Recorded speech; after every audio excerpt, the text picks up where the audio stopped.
Well, Happy New Year and welcome to this first episode of Just the Truth of 2024. Glad to have you join me in the PhD Weight Loss and Nutrition Studio. To lose weight for the last time, visit myphdweightloss.com. So as we celebrate the beginning of a new year, we also pause and do a quick review of this past year, as 2023 saw inflation having an impact on Americans' lives, caused by Joe Biden's excessive spending programs. Illegal immigrants continued to flow across our border, with millions now roaming our country, doing whatever it is they want, knowing that realistically they'll probably never be forced to return to their home countries. Also, of course, this month kicks off the presidential nominating process, with Iowa holding their caucuses in just a couple of weeks, followed by New Hampshire's first-in-the-nation primary. Some states are trying to kick President Donald Trump off of the ballot. The latest is Maine, and the Heritage Foundation says they'll sue Maine Secretary of State, who is behind the Trump ballot removal. Meanwhile, Maine's Democratic Secretary of State, Shenna Bellows is her name, was reportedly the latest victim of swatting Friday evening, calling out the unacceptable behavior, according to a Facebook post. We'll talk about that in just a moment. And some good news in 2023 as we saw some major wins for religious liberties, both legislatively and some legal victories as well. I told you we'd be back. And ye shall know the truth, and the truth shall make you free. It's Joey Hudson. On our guest line this morning, Senator Tim Scott. Thank you for listening to one of the best radio shows. Joey, God bless your leadership. Joey, congratulations on your new show. I just wanted to let you know that I always appreciate your perspective and your common sense approach to the issues. You know what? If people like you keep telling us the truth, believe me, we're paying close attention. Let your voice be heard. And the truth shall set you free. Here's Joey Hudson. So as we kick off 2024, a Happy New Year again. Of course, that means we start the presidential nominating process this month. The Conservative Heritage Foundation is preparing to sue Maine's Democrat Secretary of State, Shenna Bellows, in the wake of her decisions to remove former President Donald Trump from the state's ballot, being the second state to do so, Colorado being the first a couple of weeks ago. The Heritage Foundation's oversight project will be filing a lawsuit against Bellows' office as part of a broader investigation into efforts that have Trump removed from Republican primary ballots. If they know they can't beat him on the ballot, then they're going to try to get him off of the ballot. Heritage Oversight Project Director Mike Howell told the Daily Caller in a statement, "It's beyond ugly that the radical left is once again reanimating Jim Crow politics. Seeing this trend across the country leads me to believe that Bellows is not acting alone, but instead as part of a potentially criminal conspiracy. We intend to gather evidence to potentially refer to law enforcement. We will be suing on behalf of all Americans very soon in furtherance of our investigation." Of course, that deadline is coming up pretty quickly this week in order to get hopefully a court action to step in and stop this. Ahead of its planned lawsuit, the Heritage Oversight Project filed a Freedom of Access Act public records request this past Friday with Bellows' office. FOAA is Maine state law that's designed for the public to gain access to state and local records. Heritage Records request includes all records containing the word Trump and all communications with Citizens for Responsibility and Ethics in Washington, known as CREW, the left-wing group behind Colorado's Supreme Court 4-3 decision to take Trump off of that state's Republican primary ballot as well. Colorado's decision is on hold as the state's Republican Party appeals to the U.S. Supreme Court, allowing Trump to temporarily remain on the ballot. In addition, Heritage says that they're asking for all communications with Congress and communications with email addresses from the DOJ, the Department of Homeland Security, and executive offices of the President. The records request is limited to records from June 1st to present. In a statement, they said, "We'll quickly file a legal objection in state court to prevent this atrocious decision in Maine from taking effect, and President Trump will never stop fighting to make America great again."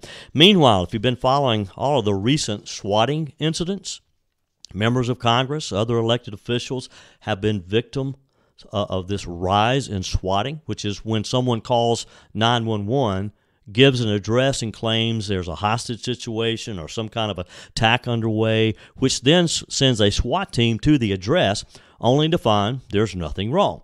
It's very disruptive and it's very costly to local agencies who respond. The latest victim, Maine's Democrat Secretary of State Shenna Bellows, was reportedly swatted this past Friday, calling out the unacceptable behavior according to a Facebook post she made. This happened just days after she announced her decision to remove President Trump from her state's ballot. NBC News reported state police confirmed with the outlet that a call was made around 8:15 last Friday from a man claiming he had broken into the Secretary of State's home. However, when officers arrived, no one was found either in or outside of the home, NBC News reported. Bellows confirmed the incident online in a Facebook post, stating that she and her husband, Brandon, were not home at the time of the call.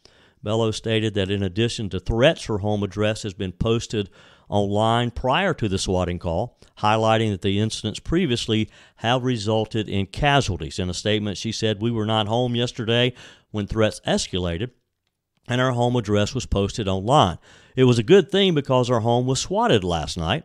That's when someone calls in a fake emergency to evoke a strong law enforcement response to scare the target. Swatting incidents have resulted in casualties, although thankfully this one did not," Bellows posted. 864-477-JOEY, 864-477-5639. Your text messages are welcome. Love to get your feedback. You can send me, you can also leave a quick message, and your emails are always welcome, joey@joeyhudson.com. So as we look back over 2023, what a year for illegal immigration issues.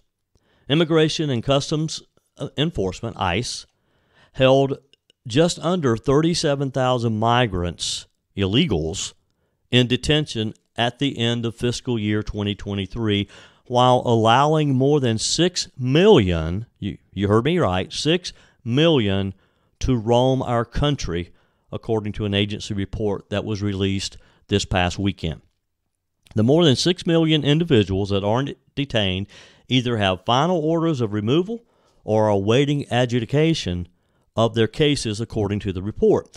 Border Patrol recorded record levels of illegal crossings at the southern border in fiscal year 2023, when there were more than 2 million encounters, according to Customs and Border Protection. While illegal immigration surges at the U.S.-Mexico border, ICE has had thousands of empty detention beds that taxpayers continue to pay to go unfilled, according to a previous Daily Caller News Foundation review of agency data. The Biden administration's ICE authorities carried out 142,580 deportations in fiscal year 2020, according to the agency. Detention is a deterrent, former ICE Field Office Director John Fabricatore, who is now an advisory board member at the National Immigration Center for Enforcement, told the Daily Caller News Foundation.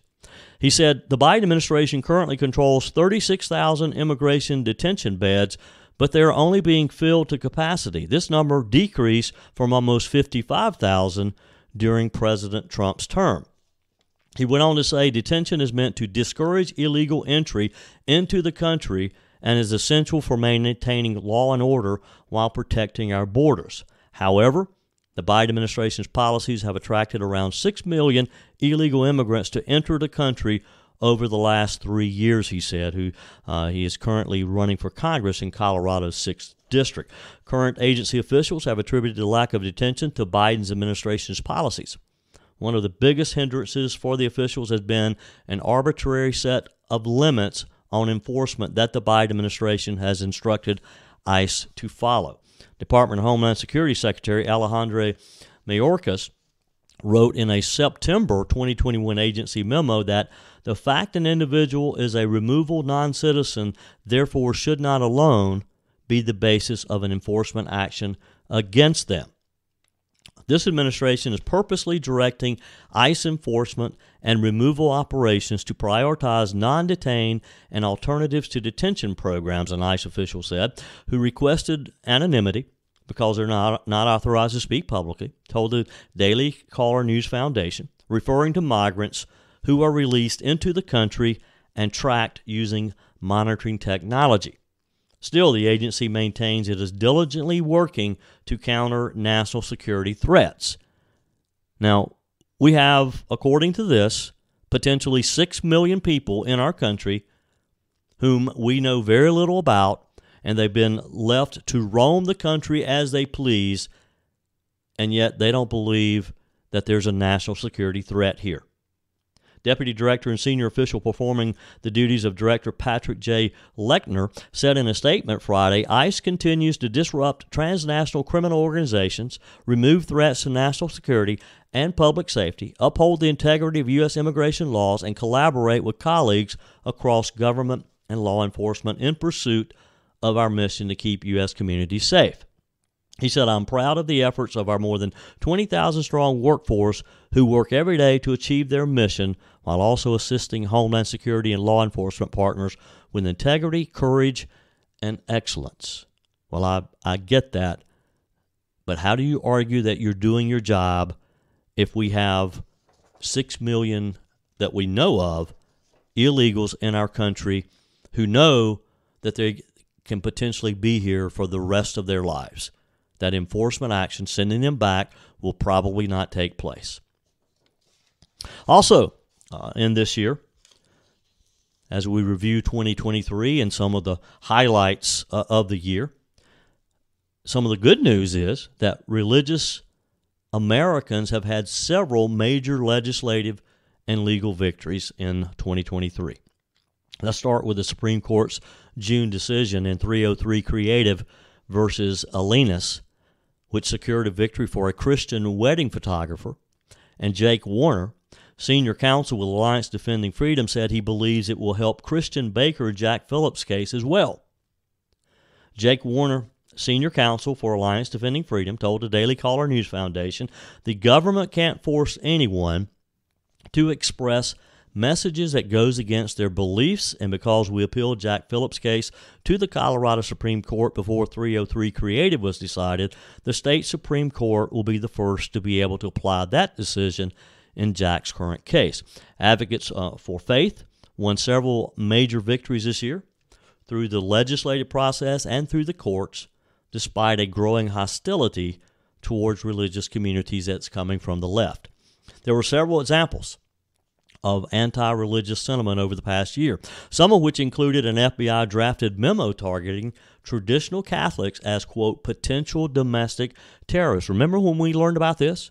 When we learned that a federal law enforcement agency had termed Catholics as potential domestic terrorists? The University of West Virginia's transgender training labeling Christians as oppressors as well. However, 2023 also boasted several victories for religious Americans in schools, in our workplace, and pro-life movement. In June, for example, the Supreme Court ruled in favor of Christian web designer Lori Smith, who sued the state of Colorado over a law that would have compelled her to create wedding websites for same-sex couples in violation of her religious beliefs. It was a 6-3 ruling. The justices wrote that tolerance, not coercion, is our nation's answer, and that all Americans, including religious ones, should be able to freely express their beliefs as they see fit and not as the government demands. As a result of the Supreme Court's ruling, Attorney General Jason Miyares of Virginia agreed to settle a lawsuit in November with Christian wedding photographer Bob Updegrave, who sued in September 2020 over a similar state law that would have prevented him from promoting his belief that marriage is between one man and one woman. The case will also likely have a significant effect on another religious case that's been going on for a decade involving Christian Baker Jack Phillips. We all are pretty familiar with Jack Phillips' case, who initially he won in the Supreme Court in 2018 after he refused to bake a cake for a same-sex wedding. Phillips was sued again in 2021 for refusing to bake a cake for a gender transition party, and his attorney previously told the Daily Caller News Foundation that he believes Smith's case would be key to defending free speech for religious Americans in Phillips' lawsuit. The Colorado Supreme Court announced in October that it would hear Phillips' case sometime this year in 2024. In March of 2023, Mecklenburg County, North Carolina, agreed to settle with the Christian pro-life groups Cities for Life and Global Impact Ministries after several members were arrested in 2020 for praying and counseling women outside of an abortion clinic. Mecklenburg County agreed to pay the plaintiffs $20,000 for damages, attorney's fees, and any costs incurred by the pro-life groups, as well as acknowledge that the groups have the right to peaceful advocacy on public sidewalks and public streets. Another big win. Ariel Del Turco, director of the Center for Religious Liberty at the Family Research Council, said the courts have upheld religious freedom in several important court cases recently. This is very encouraging, and it affirms our First Amendment rights. Again, another big win in 2023 for religious liberty. Schools also saw improvements in religious freedom this year. Texas lawmakers passed a bill in May that would allow schools to hire chaplains for the position of school counselors. The bill was signed into law by Governor Greg Abbott of Texas in June, went into effect on September the 1st. In June, the Oklahoma statewide Virtual Charter School Board approved the first taxpayer-funded religious charter school in a 3-2 decision. The online school will be run by the Roman Catholic Archdiocese of Oklahoma City and the Diocese of Tulsa. The proposal was supported by Republican Governor Kevin Stitt of Oklahoma, who says, quote, "Those dollars should flow wherever a parent, a school district, a charter wants to set up." The state's Republican Attorney General, Gentner Drummond, however, responded to the decision by filing a lawsuit in October, claiming that the charter violates state and federal constitutions. In another case, Coach Joe Kennedy, you may remember Coach Kennedy, who won a lawsuit at the Supreme Court in 2022 after being fired for his public demonstrations of faith during football games. He basically prayed very openly. He was rehired by Bremerton School District and prayed on the field for the first time since 2015 after the season opener game this past September. Kennedy later resigned from his position that month, noting that an out-of-state family member's health was declining and that he wished to move full-time into advocating for religious freedom. Del Turco said that though she was pleased with the progress made in 2023, there's still some serious areas of concern for the year ahead. She said, "Threats to religious freedom in the private sector are concerning. We've seen several instances in which Christian or conservative organizations and individuals have had their bank accounts or credit cards closed without any explanation. This is something to keep an eye on," she said. "Someone's religious beliefs should not get them blacklisted from financial institutions in a free society. When the mainstream media goes out of its way to mock and slander someone like Speaker Mike Johnson, who by all accounts is a decent human being and effective political leader, it seems to signal growing intolerance of faithful Christian leaders." And she's right. She's right. 864-477-JOEY, 864-477-5639. Your comments are welcome on the Truth text line. You can leave a quick voice message, and your emails are welcome, joey@joeyhudson.com. And, of course, we can't review 2023 without talking about the economy. Americans are struggling economically going into 2024 as harsh economic conditions in 2023 drained savings accounts, with factors like ever-rising prices and high interest rates weighing down consumers. Portions of today's show brought to you by PhD Weight Loss and Nutrition. Let's talk about our goals in 2024 as far as getting healthy and losing weight. Let me talk about emotional eating. Do you find yourself sometimes eating when you're not even hungry? Particularly sweets and salty foods. Look, I'm a recovering chocoholic. I love chocolate. And the one thing that Dr. Ashley Lucas and her team at PhD Weight Loss and Nutrition taught me was when I can eat chocolate and when I can't eat chocolate. Because the program is based on the science of nutrition, what to eat, when to eat, and how to eat. And they teach you these lifelong skills so that you can not only lose the weight initially, But like me, 3 years later, when I lost 30 pounds when I first started PhD Weight Loss and Nutrition, I've been able to maintain that weight loss for over 3 years now, going into 4 years soon.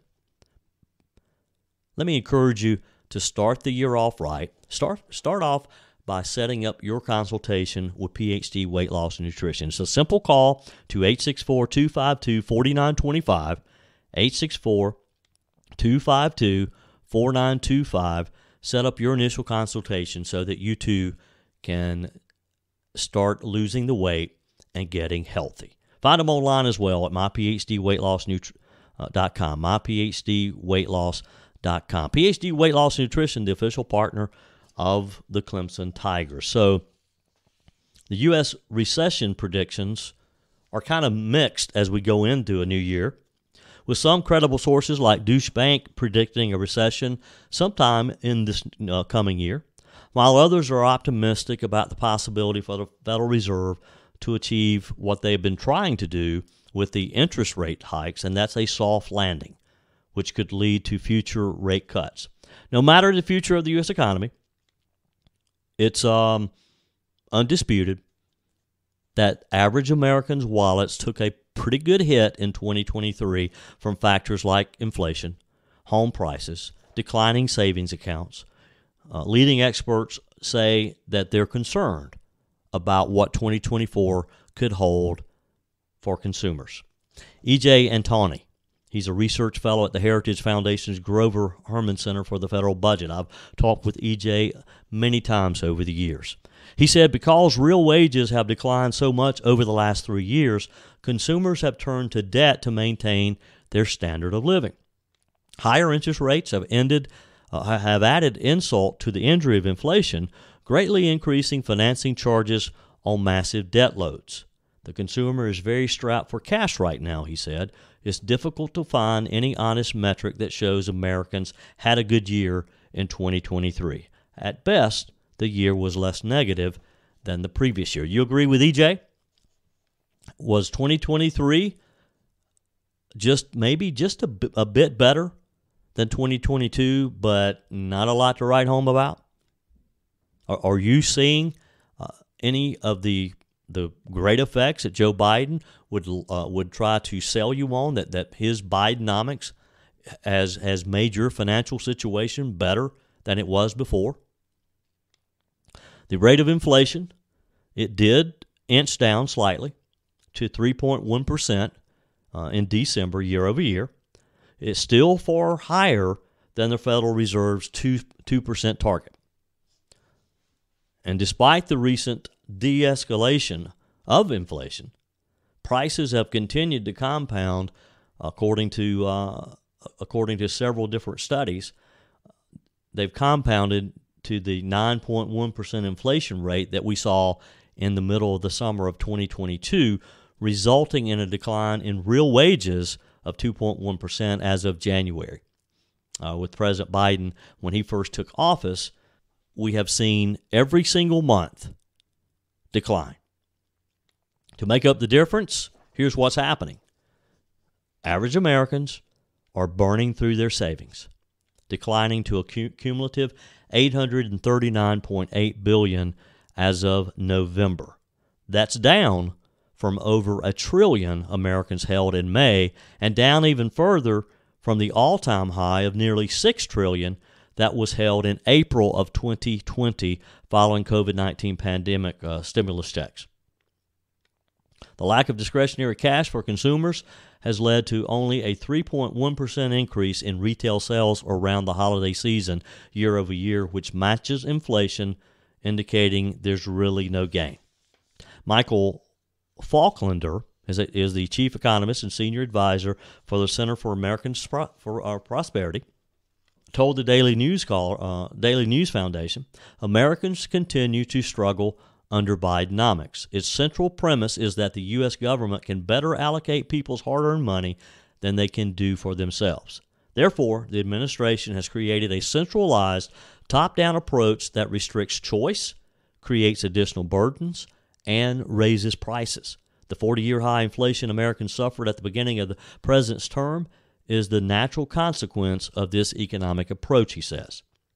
Many economists attribute, at least in part, the high inflation seen under Biden that plagued 2023 to his administration's high-spending policies, which are expected, unfortunately, to continue into 2024. That's why this is such an important election year, and it's why we have to defeat Joe Biden or whoever the Democrat nominee is in November of this year. As a result, the federal government's deficit reached nearly $2 trillion in fiscal year 2023 when Biden's failed student loan forgiveness program is correctly counted, higher than the $1 trillion seen the previous year.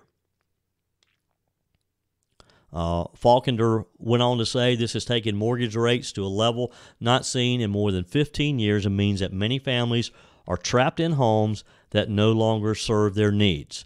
With wages still 3% lower in purchasing power than 3 years ago, high mortgage rates, decimated savings account balances, and credit card balances surpassing $1 trillion in 2023 for the first time in our history, households are suffering from the devastating effects of Biden policies, he said.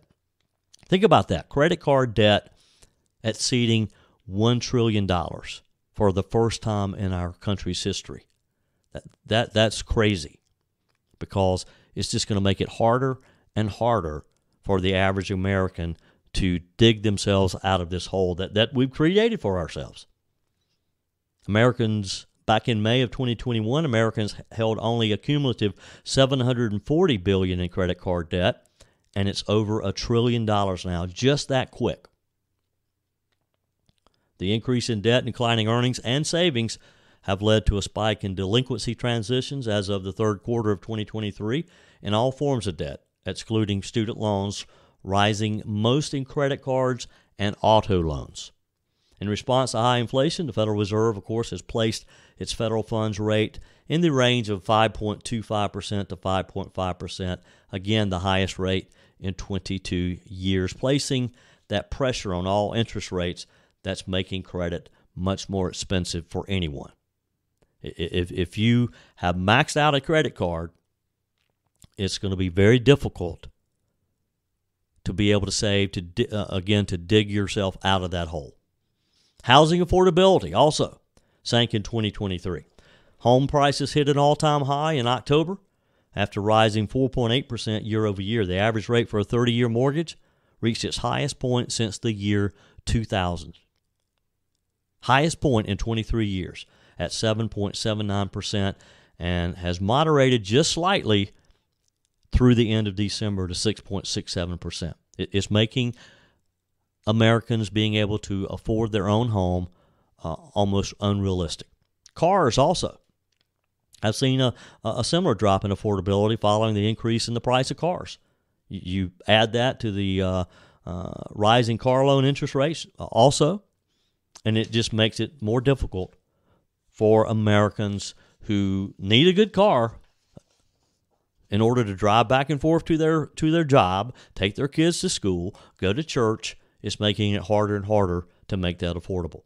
My buddy EJ and Tony, again, saying we're poised to repeat the mistakes of the 1970s with a second ride on the inflation roller coaster and a future recession that gets worse the longer we put it off. The sins of the past always catch up to you, he said, be they moral or monetary.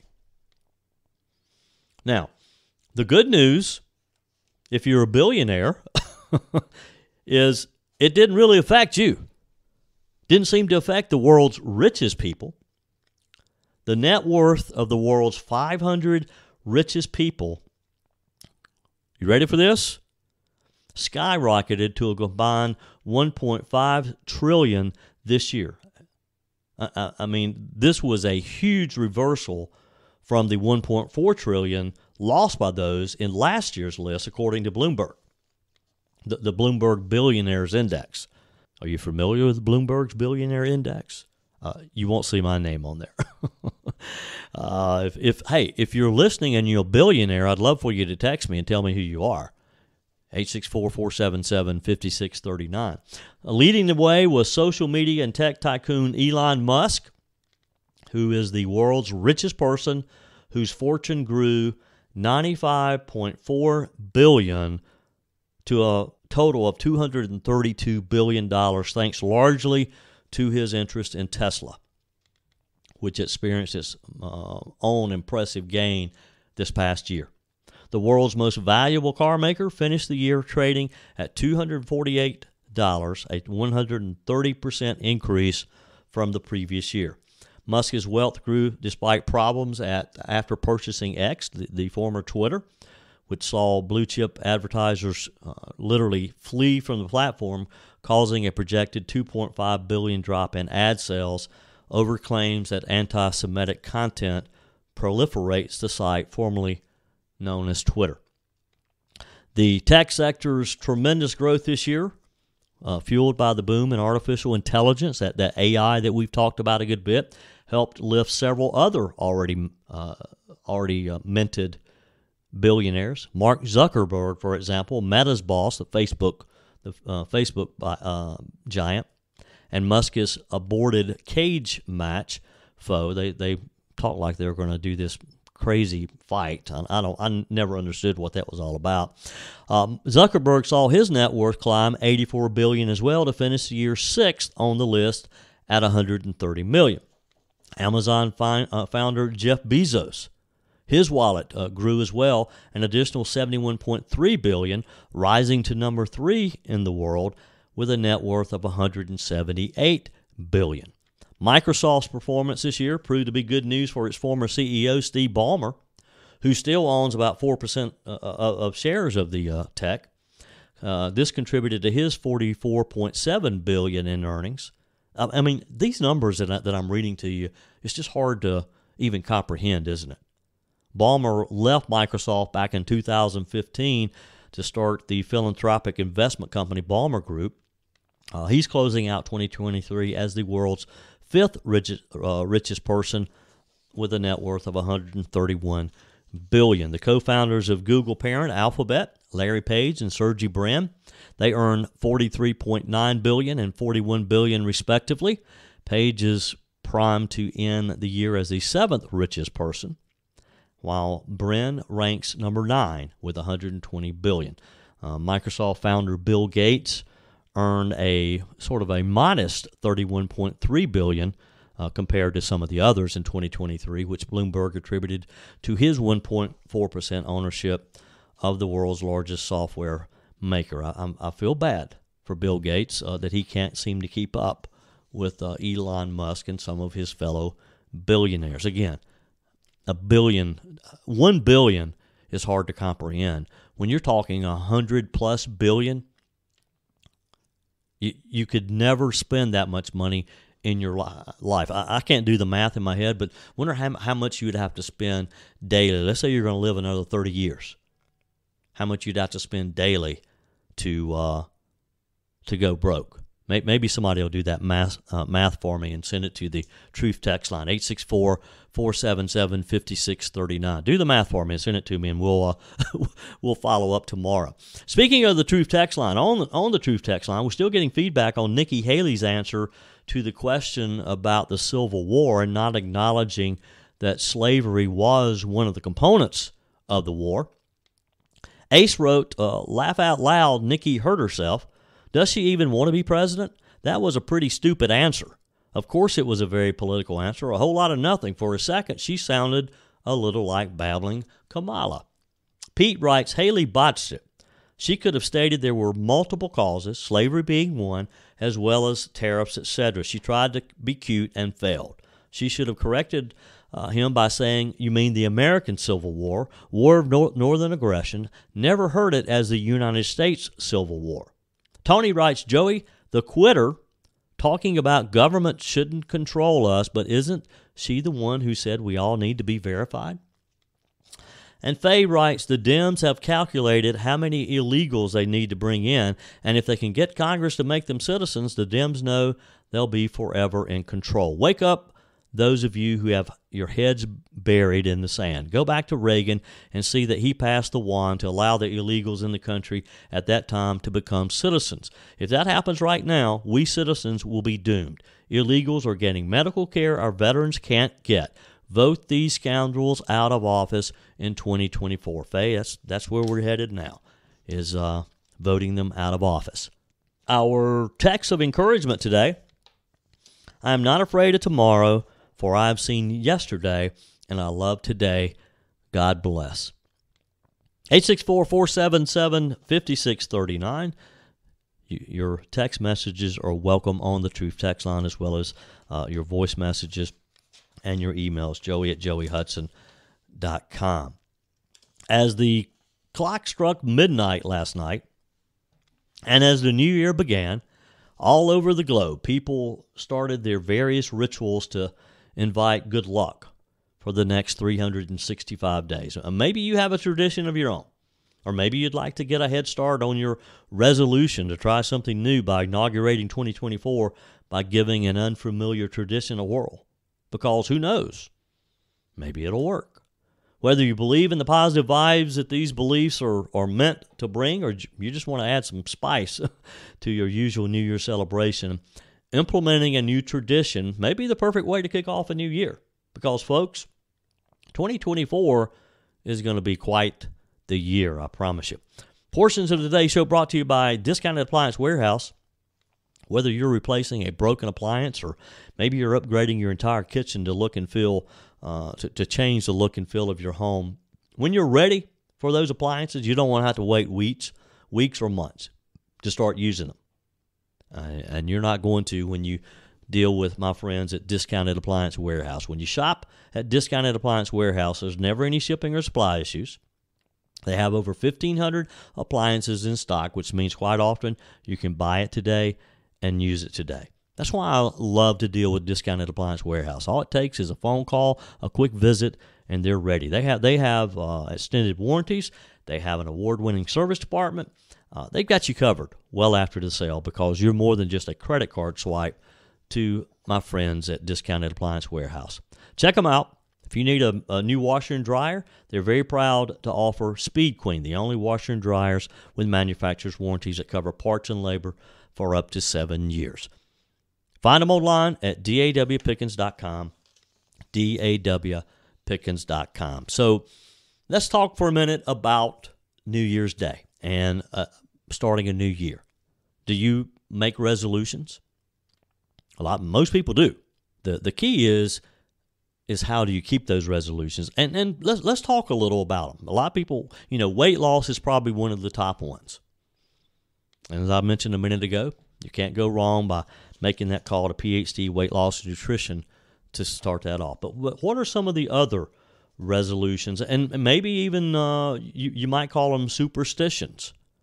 One of them is eat 12 grapes. You get your bowl of grapes ready to welcome the new year. This is common in Spain, we're told. This tradition involves waiting for the stroke of midnight, then eating one grape for each clock chime. The 12 grapes represents the upcoming months, and popping them into your mouth is meant to welcome good luck and prosperity. Some also believe that eating the grapes helps ward off evil spirits. If you're already a snack lover, this might have been the best one of your favorite traditions. What about collard greens and black-eyed peas? Nana Hudson believes in that one. She always, on January the 1st, she always has collard greens and black-eyed peas. This is sort of maybe more popular in the southern region. You might find yourself eating plates of collard greens and black-eyed peas. The collard greens, of course, represent dollar bills. The black-eyed peas, change, pennies and dimes and quarters. One of the other superstitions is an empty suitcase. If you didn't do a lot of traveling this previous year, find an empty suitcase. Get ready to roll around your house or even the block. In Central and Latin America, people take a stroll with their luggage or put their suitcases in the middle of a room for people to walk around as a way of attracting good travel for the next year. I'd never heard of that one until I read this. Open the windows is an Irish superstition. States that every door and window must be open throughout the home when the clock strikes 12. That symbolizes letting the old year go while welcoming in the new, and it also represents welcoming in the spirits of departed family members, allowing them to take part in the celebration. Worth braving inclement weather for, I don't know about that one. But it's one of those traditions. Wear polka dots. Have you ever heard of this one?